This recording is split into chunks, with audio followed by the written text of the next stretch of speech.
Have you ever wondered how to help your loved ones age with dignity, independence, and joy without resorting to traditional nursing homes? In a world where aging often feels synonymous with isolation or loss of autonomy, there's a growing movement to reimagine senior living in ways that celebrate connection, purpose, and community. Today, we're diving into two powerful alternatives: community-based senior living programs and multi-generational family living that are transforming the way we care for older adults. From vibrant community centers fostering new friendships to families coming together under one roof to share love and responsibilities, these approaches empower seniors to thrive while staying true to who they are. You need to watch this video until the end because it's packed with inspiring stories, practical insights, and innovative solutions that could change the way you or your loved ones approach aging, ensuring a future filled with dignity, connection, and fulfillment. Let's explore how to make aging a joyful journey together. Before we begin, I would appreciate it if you like this video. You can help me continue to spread the old age lesson. If you haven't subscribed yet, I recommend you subscribe and turn on the bell so you don't miss any videos. If you like this video, please comment number 1. If you don't like it, comment number 0 to let me know, so I can make a better video for you. Now let's get started. 1. A gradual diminishing of vitality. One of the earliest and most commonly observed signs of a profound transition is a slow, almost imperceptible decline in a person's vitality. This is not the transient weariness that follows a demanding day or a sleepless night, but a deeper, more enduring depletion of the inner energy that once animated their daily existence. This shift manifests in subtle yet unmistakable ways. Mornings may find them lingering in bed longer than usual, their movements slower and more deliberate, as if each step requires a conscious effort. Tasks that once felt effortless, whether a brisk walk, a lively conversation, or a burst of laughter, may now leave them fatigued, prompting them to seek rest with a frequency that feels unfamiliar, even to themselves. This diminishing vitality extends beyond the physical realm. The person's voice may soften, their words delivered with less force, as if the urgency that once propelled them through life has begun to wane. Conversations, once animated and filled with enthusiasm, may grow quieter, marked by longer pauses or a contemplative tone. Louise Hay, the renowned spiritual teacher, described this as a subtle disengagement from the frenetic rhythm of modern life, a gentle stepping back from its relentless demands. The individual may appear less invested in the whirlwind of daily routines, their presence imbued with a calm that feels both serene and slightly distant, like a soft light retreating into the horizon. For those who love and care for them, this shift can be unsettling, often mistaken for apathy, depression, or the onset of illness. Yet, Hay suggested that this change is often an intuitive response from the body and soul, a way of conserving energy for an impending transition. It's as if the spirit is beginning to loosen its tether to the physical world, redirecting its focus inward in preparation for a journey beyond the tangible. This process may unfold so gradually that it's only in hindsight that loved ones recognize it as a sacred recalibration, a quiet recalibration of priorities as the soul begins to turn its gaze toward the eternal. 2. A natural detachment from material possessions. Another deeply poignant sign of this transitional phase is a growing detachment from material possessions. Where once a person might have cherished their collection of books, carefully curated wardrobe, or sentimental keepsakes, items imbued with personal history and meaning, they may now begin to release these belongings with a surprising sense of ease. This is not a careless or impulsive discarding, nor is it born of indifference. Rather, it is a deliberate and often peaceful choice, reflecting a profound shift in perspective. The individual may feel a sudden urge to simplify their surroundings, donating clothing to charity, passing heirlooms to family members, or meticulously organizing their personal affairs as if preparing for a long journey. Louise Hay interpreted this behavior as an expression of unconscious wisdom, a soul-driven instinct to unburden oneself in preparation for departure. This act of letting go often carries a quiet joy, as if the person is finding liberation in closing chapters of their life with intention. They may spend hours sorting through old letters, photographs, or mementos, handling each item with care and reflection before deciding its fate.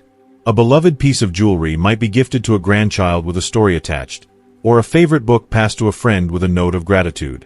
Their home, once filled with the clutter of a well-lived life, may begin to feel lighter, more spacious, as they pare down to the essentials.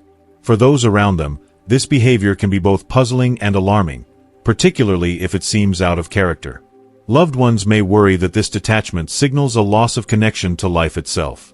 However, Hay framed this as a sacred process of unburdening, a way for the individual to lighten their emotional and physical load in preparation for what lies ahead. The material world, once a source of comfort or identity, begins to hold less significance compared to the intangible treasures of love, memory, and connection. This shift reflects a reorientation of priorities, where the weight of possessions gives way to the weightlessness of the soul's deeper yearnings. If you are still watching this video and finding these lessons useful, please comment number 1 below to let me know that you are still watching this video with me. Thank you for your valuable time. 3. A reconnection with the past. As the urgency of the present fades, the past often takes on a renewed and vivid significance. The person may find themselves drawn to memories of their childhood, recounting stories of long-ago moments with a warmth and clarity that lights up their eyes. They may speak of loved ones who have passed, old friends with whom they've lost touch, or pivotal moments that shaped their life's trajectory, a first love, a daring adventure, or a quiet act of kindness that left an indelible mark. These stories, often repeated, are not mere reminiscences but a vibrant reliving of experiences, told with a richness of detail that suggests the past is unfolding before them once again. This reconnection with the past is sometimes mistaken for confusion or cognitive decline, particularly if the stories are told repeatedly or seem to dominate conversation. However, Louise Hay viewed this as a profound spiritual alignment, a process through which the individual weaves together the threads of their life's narrative. By revisiting these memories, they are not retreating into nostalgia but engaging in a sacred act of integration, making peace with their journey and finding meaning in its highs and lows. They may express a longing to reconnect with someone from their past, an old friend, a distant relative, or to visit a place that holds deep significance, such as the town where they grew up or the church where they were married. For loved ones, this phase offers a precious opportunity to engage deeply with the person's story. Listening with patience and curiosity, asking gentle questions, or sharing in the retelling of these memories can become a way to honor their life's journey. It's a chance to celebrate the moments that shaped them, to laugh together over shared anecdotes, or to hold space for the bittersweet reflections that surface. Hay emphasized that this process is not about dwelling in the past but about completing the tapestry of one's life, ensuring that every thread is acknowledged and cherished as part of the preparation for transition. 4. A shift in appetite and physical needs. A noticeable change in appetite and physical needs often accompanies this transitional phase, signaling a deeper shift in the body's priorities. The person may lose interest in food, even turning away from dishes that once brought them joy, a favorite homemade lasagna, a decadent dessert, or a hearty family meal. Their portions may shrink, with a preference for lighter, simpler fare like broths, fruits, or small bites of familiar comforts. Some may begin to avoid heavier foods altogether, such as rich meats or sugary confections, as if their body is instinctively seeking simplicity. Louise Hay interpreted this change as the body's natural wisdom at work, redirecting its energy away from the demands of digestion and toward more essential processes. Unlike appetite loss caused by illness, which may be abrupt or accompanied by discomfort, this shift often occurs gradually and with a sense of calm acceptance. The body seems to enter a mode of preservation, prioritizing lightness and ease over indulgence. For example, a person might sip a cup of tea with quiet contentment, savoring its warmth rather than craving a full meal. This is not a rejection of nourishment but a reflection of the body's intuitive understanding that its needs are changing. While it's essential to rule out medical causes, such as underlying conditions, medication side effects, or nutritional deficiencies, Hay emphasized that this shift often carries a spiritual significance. It reflects a soul-level readiness to release the physical demands of life, allowing the body to conserve its energy for the journey ahead. For caregivers and loved ones, this phase requires a delicate balance, offering nourishment that respects the person's preferences without pressure, ensuring their comfort while honoring their autonomy. A gentle approach, perhaps preparing small, appealing portions or sharing a quiet moment over a favorite beverage, can become a way to support them through this transition, acknowledging their body's wisdom while providing care and connection. 5. A conscious withdrawal from social engagements. One of the subtle yet profound signs that an individual may be nearing the end of their life is a deliberate withdrawal from social interactions. This shift can be easily misinterpreted by those around them as loneliness, depression, or a loss of interest in life.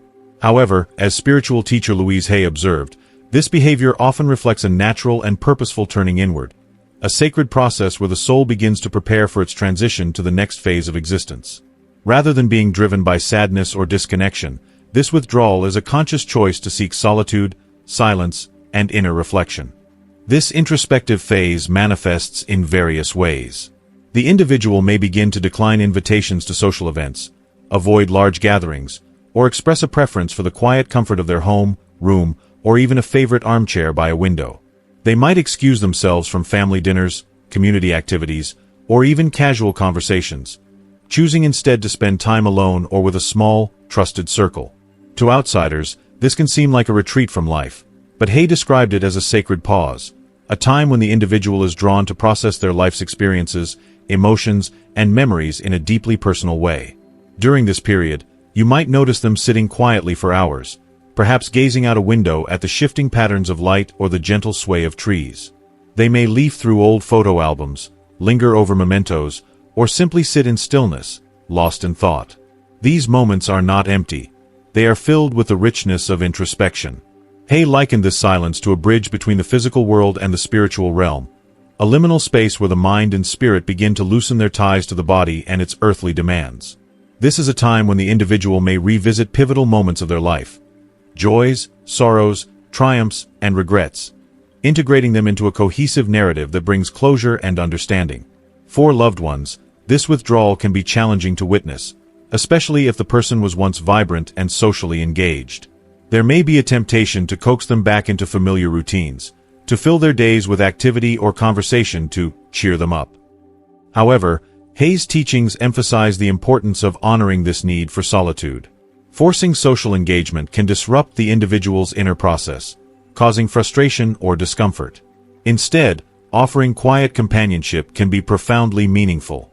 Sitting together in silence, sharing a cup of tea, or simply being present without expectation allows the individual to feel supported while respecting their need for space. These small, wordless moments can become cherished memories, fostering a sense of connection that transcends the need for activity or conversation. If you are still watching this video and finding these lessons useful, please comment number 2 below to let me know that you are still watching this video with me. Thank you for your valuable time. 6. Changes in sleep patterns.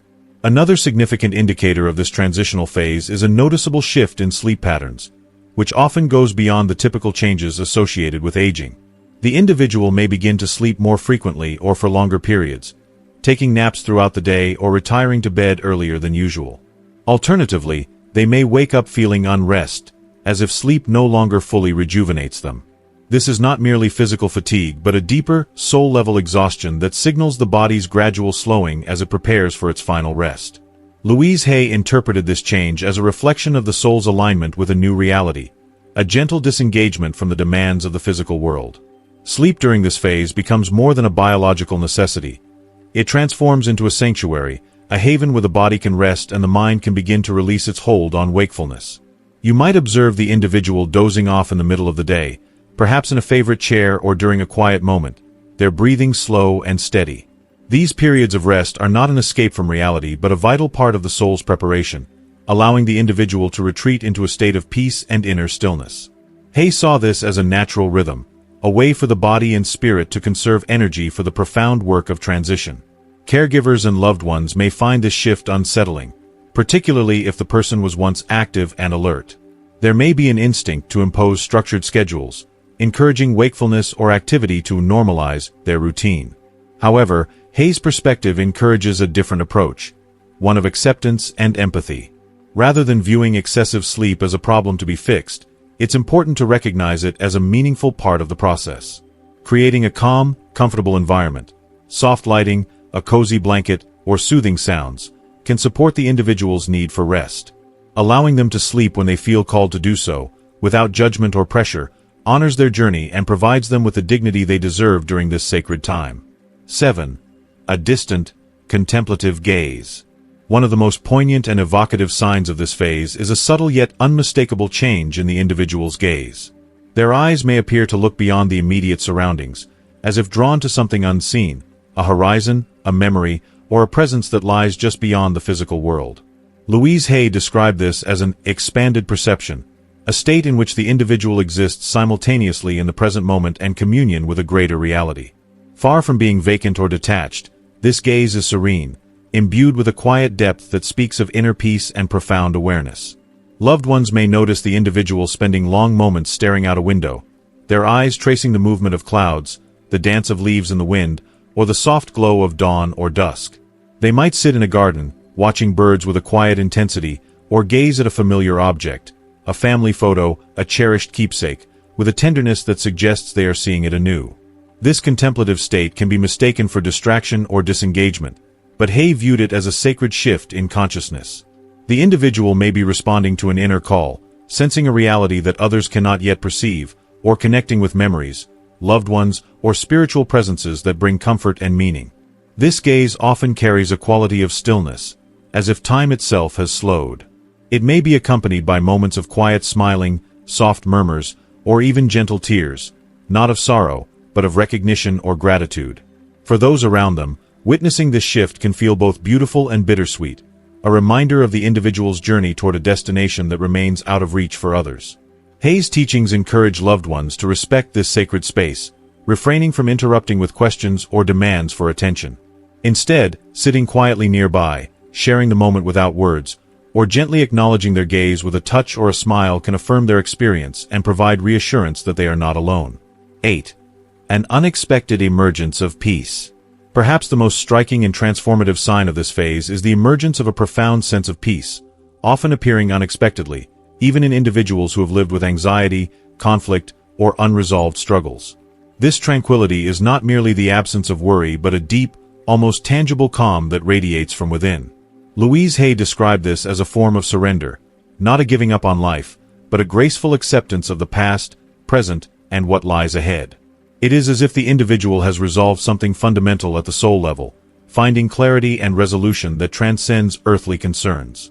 This peace may manifest in subtle but powerful ways. The individual might speak less about plans, ambitions, or worries, focusing instead on the present moment with a gentle clarity. Their words may carry a newfound simplicity, as if they are distilling their thoughts to their essence. They might express gratitude for small joys, a warm meal, a kind gesture, or the beauty of a sunset, with a sincerity that feels almost otherworldly.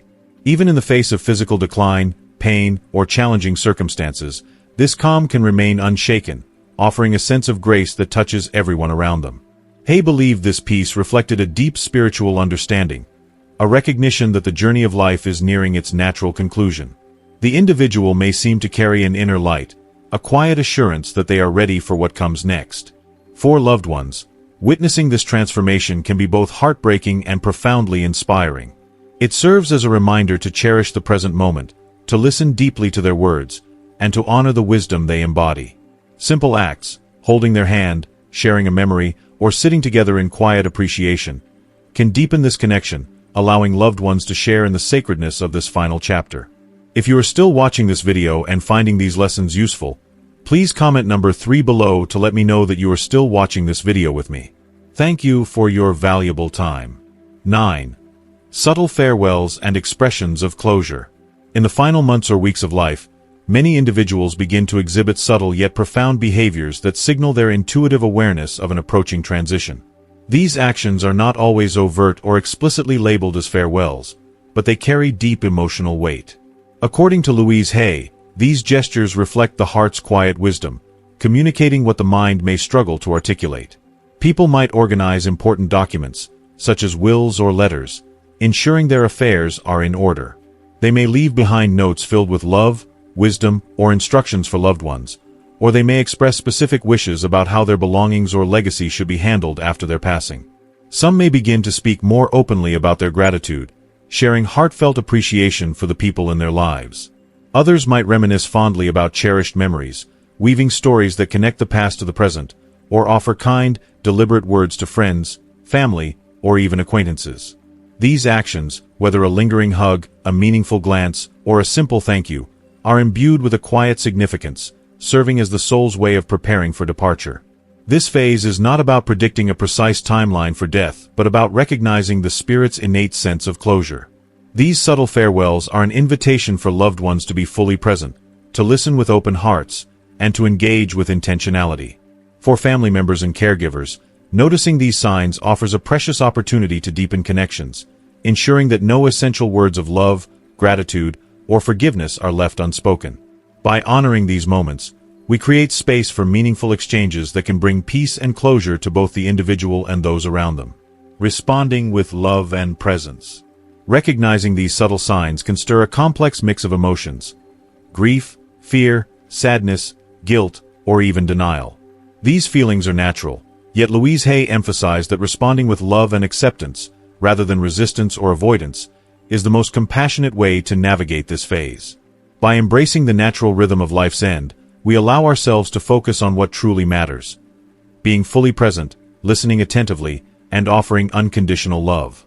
This doesn't mean constantly anticipating loss or living in a state of hypervigilance, but rather gently shifting priorities to cherish the time that remains. For families and caregivers, this stage demands emotional strength and self-awareness. Hay often stressed that one cannot provide true care or peace to another if they are overwhelmed by their turmoil. Caregivers must prioritize their well-being to remain grounded and present. This might involve seeking support through trusted friends, professional counseling, or community resources such as support groups.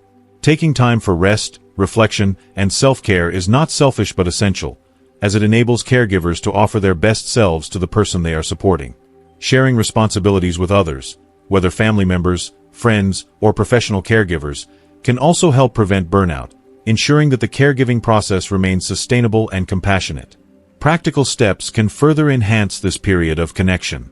Respecting the individual's autonomy is critical, whether they choose to eat less, spend more time in solitude, or adopt a quieter daily routine. Small, heartfelt gestures can create profound moments of bonding.